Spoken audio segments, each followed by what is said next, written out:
Okay, first question. What attracted you to the role of Jude? Big question, really. So many things in that, obviously it wasn't just the role of Jude, it was the role of Jude in a Star Wars series and the opportunity to work with all these incredible directors and see behind the curtain of this universe. So, to go right back, being 7 or 8 and seeing the first Star Wars film in the cinema was a very, not just a, you know, it was a formative memory of what film was and the impact film had on me as a child, as for so many. And, you know, no one had ever seen anything like it. And so that informed the next sort of 8 years of my life as a kid, playing, interacting, imagining. So it had a huge impact and sat in a really special place in my heart, again, as with so many people. So being approached to be in the world, you know, I was, as I said, I was really intrigued to see how this universe is made, how this aesthetic is achieved, and getting round to it, there's this amazing role. You know, the role is, I was so excited by the opportunity to play someone so mysterious and kind of all things to all people. So it looked like just so much potential. And that's always, you know, very attractive. And I loved the concept. I loved the idea, the simple idea of returning, for me, to that boy who saw the film the first time, but making them the protagonists, putting their eyes of awe and innocence and fear, you know, to see them seeing this world. I just thought was simple and just such a clever idea. I love that. So you would say you are a fan of Star Wars? Oh, sure. Yeah. In general terms, tell us a little about Jude and how he fits in the story. So the young ones meet Jude having blasted off from their home planet and are really looking for anyone who will, you know, give them some sense of hope of returning. And he offers his services. Now, some of the team, some of the gang are a little skeptical, some are just wide-eyed in wonder, believing that he's, you know, good, in fact, that he's a Jedi. And he sees some kind of angle with them. I think he sees some opportunity there of, you know, getting something out of it. I think he's someone who lives day by day by day. And slowly you realize he actually is on the run from certain people and maybe owes things to other people. And that's not to say he's bad, but he's complicated. And he's the kid's guide, but he learns from them just as much as they learn from him. And I think what's key to it is also that he doesn't see them as kids.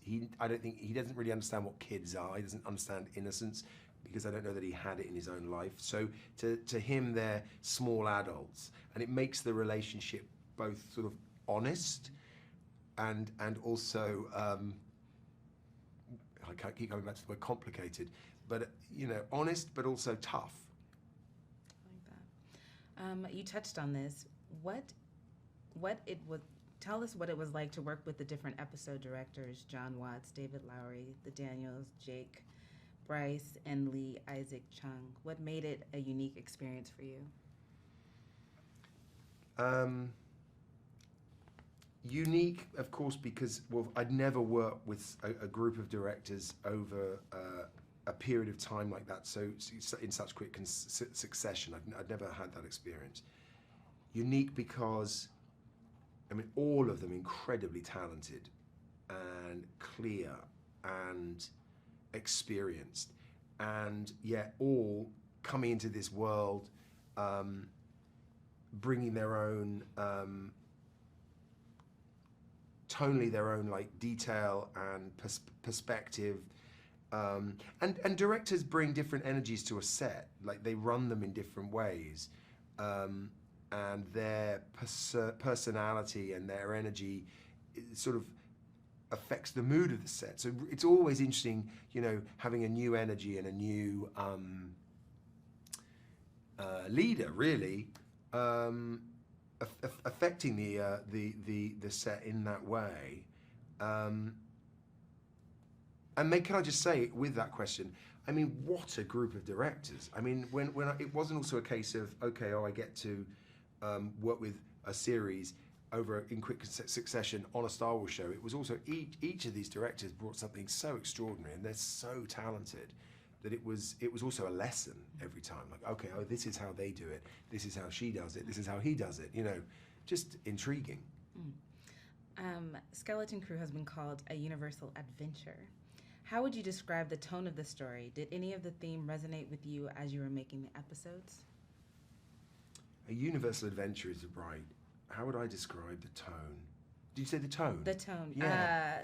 Yes, the tone of the story and the theme resonate with you as you were making. I think the tone is captured when you think of this idea of a child,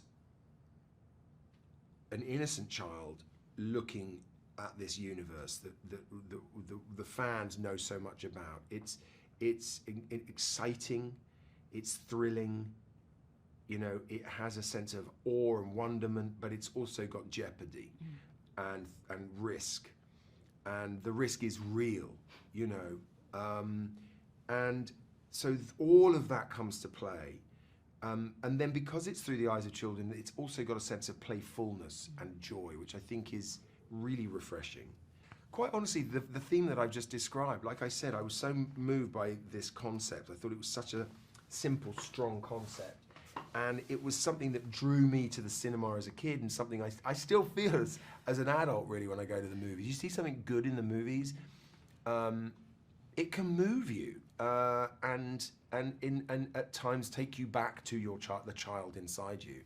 And so I think seeing that in the crew and the cast really affected me. And then my last question, what do you hope viewers experience when they watch Skeleton Crew? I hope that old fans really are touched by the sense of wonderment and magic that we all felt when we maybe first encountered Star Wars.